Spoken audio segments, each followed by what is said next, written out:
का शंखनाद होने जा रहा है। मिनटों का वक्त बचा है जब लोकसभा चुनाव के पहले चरण के लिए वोट डाले जाएंगे।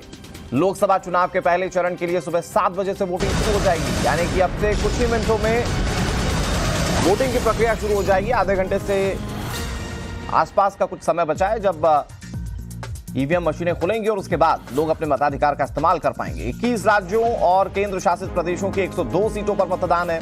पहले चरण में 1600 से ज्यादा उम्मीदवार चुनावी मैदान में।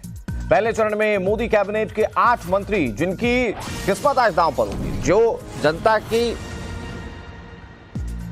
के सामने है और जनता इनकी किस्मत ईवीएम में कैद करेगी। तमिलनाडु में सभी 39 सीटें जिस पर मतदान होने जा रहा है। इसके अलावा और 20 राज्य हैं जहां पर आज वोटिंग होनी है। कुछ सीटें इन राज्यों की जिस पर लोग अपने मताधिकार का इस्तेमाल करेंगे। तो आज पहले चरण का चुनाव और पहले चरण के चुनाव के लिए प्रशासन की तैयारियां पूरी हैं। तमिलनाडु की सभी 39 सीटें, उत्तराखंड की सभी 5 लोकसभा सीटों पर वोट डाले जाएंगे। और अब आपको दिखाते हैं कि देश में आज कहां कहां वोटिंग होनी है, किस राज्य की कौन कौन सी सीट है जिस पर आज मतदान होगा। इसको लेकर तैयारियां बहुत अच्छे तरीके से की गई हैं। अब देखिए, उसमें अरुणाचल प्रदेश जहां पर 2 सीट पर मतदान होंगे। असम की बात करें तो यहां पर 5 सीटों पर वोटिंग होने जा रही है। इसके अलावा बिहार की 4 सीटों पर वोट डाले जाएंगे। छत्तीसगढ़ की 1 सीट पर लोग अपने मताधिकार का इस्तेमाल करेंगे। मध्य प्रदेश की कुल 6 सीटें जिस पर आज वोट डाले जाएंगे। इसके अलावा महाराष्ट्र की बात करें तो यहां पर भी 5 सीटों पर वोटिंग होनी है। मणिपुर की बात करते हैं, नॉर्थ ईस्ट का राज्य जहां पर 2 सीटों पर मतदान होगा। मेघालय में भी 2 सीटें हैं और यहां पर भी आज ही वोटिंग होने जा रही है। मिजोरम की 1 सीट और यहां पर भी आज वोटिंग हो जाएगी। नागालैंड की भी 1 सीट पर आज वोटिंग होगी। तो ये वो राज्य हैं जहां पर आज वोट डाले जा रहे हैं। इसको लेकर प्रशासन ने तैयारियां अपनी तरफ से की हैं। राजस्थान की बात करें तो यहां पर 12 सीटें जहां पर वोट डाले जाएंगे। तो ये वो राज्य हैं जहां पर वोट डाले जाएंगे। इसके अलावा हमारे साथ तमाम सहयोगी जुड़ गए हैं ग्राउंड जीरो से, पोलिंग बूथ से, जहां से आपको एक अपडेट पहुंचाई जाएगी। रविकांत राय हमारे साथ जुड़ गए हैं अलवर राजस्थान से, पुलकित नागर हमारे साथ मुजफ्फरनगर उत्तर प्रदेश से जुड़ गए हैं, अभिषेक सिन्हा हमारे साथ पौड़ी गढ़वाल से जुड़ गए हैं उत्तराखंड से, पिंकी राजपुरोहित चेन्नई से जुड़ गई हैं। चेन्नई सेंट्रल की सीट बहुत इंपॉर्टेंट है। पूजा मेहता कूच बिहार पश्चिम बंगाल से जुड़ गई हैं। सभी सहयोगियों का रुख करते हैं। साकेत हमारे साथ गया बिहार से जुड़ गए। मैं शुरुआत रविकांत आप ही से करता हूं। पहले चरण का मतदान और पहले चरण के मतदान के लिए प्रशासन की तैयारियां अपने स्तर पर काफी तेज देखी गई। इस बार काफी ज्यादा डिजिटल माध्यमों का भी प्रयोग किया गया इन तैयारियों को मुकम्मल करने के लिए। अब जब आधे घंटे से भी कम का समय बचा हुआ है वोटिंग के लिए, क्या तैयारियां आप देख पा रहे हैं? देखिए अनुराग, मोदी कैबिनेट के 8 मंत्रियों की किस्मत जो है आज जनता तय करने वाली है। मैं इस वक्त अलवर में हूं और अलवर से मोदी कैबिनेट के मंत्री भूपेंद्र यादव को उम्मीदवार बनाया गया था। भूपेंद्र यादव इस वक्त अपने आवास पर हैं और अब से कुछ ही देर बाद यहां से निकलने वाले हैं। यादव बाहुल्य सीट मानी जाती है, पहले राज्यसभा से होते थे लेकिन पहली बार लोकसभा का चुनाव वो लड़ने जा रहे हैं क्योंकि पार्टी ने तय किया कि जो बड़े हाई प्रोफाइल नेता हैं उनको भी लोकसभा के मैदान में उतारा जाएगा। तो अलवर की सीट पर सीधा मुकाबला जो है भारतीय जनता पार्टी और कांग्रेस के बीच में है, लेकिन भूपेंद्र यादव एक बड़ा नाम है, बड़ा चेहरा है और पिछले 1 महीने से वो लगातार अलवर में ग्राउंड पर कैंपेन कर रहे हैं। अब से कुछ ही देर पहले हमने उनसे बातचीत भी की और दोबारा बात करेंगे। उनका ये कहना है कि मोदी की जो गारंटी है उसको लेकर वो अपनी जीत को आश्वस्त हैं।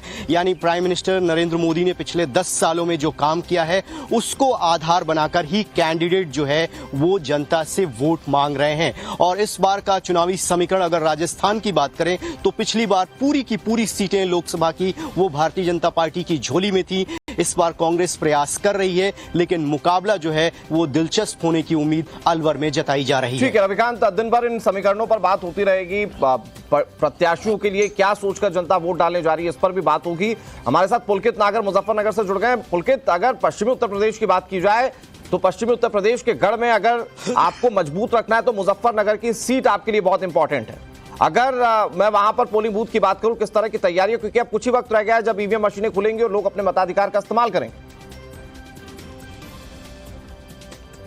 जी आपने बिल्कुल ठीक कहा, पश्चिमी उत्तर प्रदेश में अगर कहीं बात होती है तो शुरुआत मुजफ्फरनगर से होती है, लेकिन तस्वीरों के साथ दिखाऊंगा कि किस तरीके की तैयारी चुनाव आयोग की तरफ से की गई है।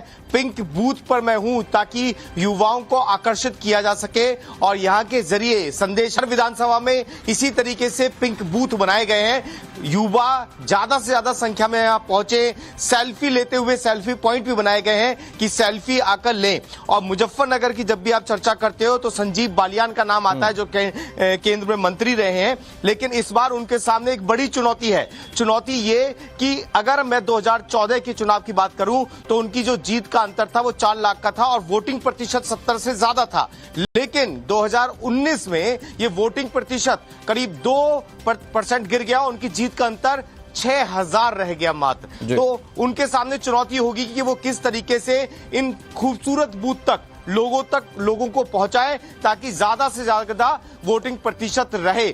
और मुकाबला इस बार पश्चिमी यूपी में कुछ अलग है। वजह यह है कि जयंत चौधरी साथ में आ गए हैं इस बार बीजेपी के। पिछली बार वो साथ में नहीं थे, लेकिन चुनौती कुछ और समाज से भी मिली है और बीजेपी के अंदर से भी चुनौती मिली है। जिस तरीके से चुनावी प्रचार हुआ उसमें संगीत सोम का नाम पश्चिमी उत्तर प्रदेश में सबसे ज्यादा चर्चाओं में रहा। उसकी वजह ये कि संजीव बालियान और संगीत सोम दोनों में टकराव की स्थिति देखने को पश्चिमी यूपी में दिखती रही और इसका असर ये हुआ कि मुख्यमंत्री लगातार पश्चिमी यूपी के दौरे पर रहे, वो लगातार जनता के बीच में रहे ताकि वोटरों को प्रभावित किया जा सके। आज एग्जाम का दिन है। संजीव बालियान और तमाम पश्चिमी यूपी के वो नेता जो 2014 ये हाई प्रोफाइल सीट है, क्योंकि संजीव बालियान का नाम जुड़ जाता है, सालों से यहाँ वो सियासत करते रहे, खुद केंद्र में मंत्री रहे हैं, तो ऐसे में ये सीट बहुत इंपॉर्टेंट है और जनता के मुद्दे क्या इस पर बातचीत होती रहेगी। बहुत जल्दी से पिंकी का रुख कर लेते हैं। पिंकी चेन्नई से हमारे साथ जुड़ गई। पिंकी, तमिलनाडु की सभी सीटों पर चुनाव होना है और ऐसे में जब पूरे राज्य भर में चुनाव हो, प्रशासन और चुनाव आयोग की कोशिश होगी कि हर तैयारी जो है वो बहुत पुख्ता हो जाए। क्या देखा आपने, किस तरह से चुनाव आयोग की तैयारियां और आज किस तरह से लोगों को सुविधाएं पोलिंग बूथ पर मिलने जा रही है? देखिए, बिल्कुल चुनाव आयोग की तरफ से तमाम तैयारियां जो है वो की जा चुकी है। इस वक्त आप तस्वीरें देख सकते हैं। हम चेन्नई के स्टेला मैरिज कॉलेज में इस वक्त मौजूद है, जहां पर कुछ ही देर में सुपरस्टार रजनीकांत जो है वो यहां पर वोटिंग के लिए पहुंचेंगे। लेकिन जहां तक तैयारियों की बात है तो बहुत ही विशेष इंतजाम जो है वो चुनाव आयोग की तरफ से किए गए हैं। अवेयरनेस लाने के लिए जो है युवा किस तरह से पोलिंग बूथ तक आ सके, सेल्फी पॉइंट्स बनाए गए हैं, पिंक बूथ जो है वो महिलाओं के लिए विशेष तौर पर रखे गए। तो ये तमाम तैयारियां, जहां तक तमिलनाडु की बात है, तमाम 39 सीटों पर, क्योंकि आज चुनाव है, बहुत ही दिलचस्प कंटेस्ट जो है वो तमिलनाडु का इस बार देखा जा रहा है। बाकी चुनावों से अलग इसलिए भी है क्योंकि जिस तरह से एआईएडीएमके 2 खेमों में बट गया, उसके बाद बीजेपी कहीं ना कहीं नंबर 2 होने का दावा कर रही है और सीधी जो कंटेस्ट है कई जगहों पर वो डीएमके और बीजेपी के बीच में दिखाई दे रही है। जिस तरह का आक्रामक कैंपेन इस बार बीजेपी ने किया है और यही कारण है कि तमिलनाडु की लड़ाई भी इस बार काफी ज्यादा दिलचस्प हो जाती है। जिस जगह इस वक्त मौजूद है ये चेन्नई सेंट्रल कॉन्स्टिट्यूंसी के भीतर आता है। यहाँ पर दयानिधि मारन और बीजेपी के जो नेता है विनोद पी सेल्वम, उनके बीच ये सीधा मुकाबला देखा जा रहा है। यानी कई ऐसी जगह है जहाँ पर एआईएडीएम के कंटेस्ट में भी दिखाई नहीं दे रही और सीधा मुकाबला बीजेपी और डीएमके के बीच में देखा जा रहा है। तो ऐसे में साफ है कि क्या जयललिता के निधन के बाद जो वैक्यूम था वो बीजेपी ने भर लिया है, क्या एआईएडीएमके की जगह जो है जनता का रुझान वोटिंग में जो रहेगा वो बहुत सारे ट्रेंड्स को क्लियर कर देगा। हालांकि फिर भी इंतजार जो है वो फाइनल नतीजों का होगा। मैं बहुत जल्दी से आपका रुख करूंगा एक बार फिर से। पूजा मेहता हमारे साथ जुड़ गई है कूच बिहार से, पश्चिम बंगाल से। पूजा, पश्चिम बंगाल की 3 सीटों पर चुनाव होने जा रहा है, लेकिन ये 3 सीटें बहुत इंपॉर्टेंट है क्योंकि ये डेंस इलाकों में भी आता है और यहां पर पोलिंग बूथ तक लोग पहुंचे, इसके लिए प्रशासन को काफी मशक्कत करनी पड़ती है। अगर मैं तैयारियों की बात करूं, कुछ ही देर में वोटिंग शुरू हो जाएगी, क्या तैयारियां आप वहां पर देख पा रही हैं? बिल्कुल, आपको बता दें पहले चरण के मतदान में 3 सीटों पर आज जो है मतदान होना है। अलीपुरद्वार, जलपाईगुड़ी और कुछ बिहार। हमारी मौजूदगी फिलहाल कुछ बिहार में है। बेहद हाई प्रोफाइल सीट है। यहीं से बीजेपी के जो हैवीवेट कैंडिडेट है निशित प्रामाणिक वो चुनाव लड़ रहे हैं। साथ ही गृह मंत्री अमित शाह के जूनियर मिनिस्टर भी हैं और साथ ही निशित प्रामाणिक एमओएस होम अफेयर्स है। ऐसे में देखना दिलचस्प होगा कि आखिरकार बीजेपी के प्रत्याशी और जो मंत्री खुद है, उनकी किस्मत का फैसला किस तरह मतदाता करते हैं। लेकिन कई जो है ये कूच बिहार का जो मुकाबला है कई मायनों में बेहद दिलचस्प होने वाला है, क्योंकि एक तो निशित प्रामाणिक का सीधा सीधा मुकाबला तृणमूल कांग्रेस के कैंडिडेट जगदीश चंद्र बासुनिया से होने वाला है। वहीं दूसरी ओर अगर हिंसा की बात करें तो कोई भी चुनाव हो, राज्य में कोई चुनाव हो या फिर लोकसभा का चुनाव हो, हर बार कूच बिहार में हम काफी हिंसा की घटनाएं जो है देखते हैं। इसी को देखते हुए चुनाव आयोग ने पूजा एक बार फिर से आपका रुख करेंगे। हमारे सहयोगी रविकांत राय ने भूपेंद्र यादव से कुछ देर पहले बातचीत की, उन्होंने क्या कहा आज की वोटिंग को लेकर वो सुना देते हैं। चलो, भूपेंद्र यादव जी हमारे साथ जुड़ रहे हैं। अलवर की सीट बहुत हाई प्रोफाइल है। भूपेंद्र जी, आपने लगातार मेहनत की, आज इम्तिहान की घड़ी है, जो काम किए जनता किस रूप में आशीर्वाद देती हुई दिख रही है? बहुत अच्छी तरह पूरे देश के लोग मोदी जी के साथ हैं। सर, चुनाव से ठीक पहले ईवीएम का रोना भी रोने लग रहा है। वो सब रोना रोते रहे। ये देश की जनता मोदी जी की गारंटी के साथ है। आप लोग पूरी तरीके से आश्वस्त हैं कि 400 पार होगा आंकड़ा? मैं एकदम पूरी तरीके से, मैं 2 महीने पूरा ग्राउंड पर रह के आया हूँ, एकदम सब साथ। एक आखिरी सवाल आपसे जानना चाहूंगा। अलवर की जनता को आ चुकी पहले फेज का मतदान है, 102 सीटों पर मतदान, आपकी सीट हाई प्रोफाइल है, क्या कहना चाहेंगे ऑपोजिशन को? अधिक से अधिक मतदान करिए। मतदान लोकतंत्र में बहुत आवश्यक है, ये लोकतंत्र का पर्व है।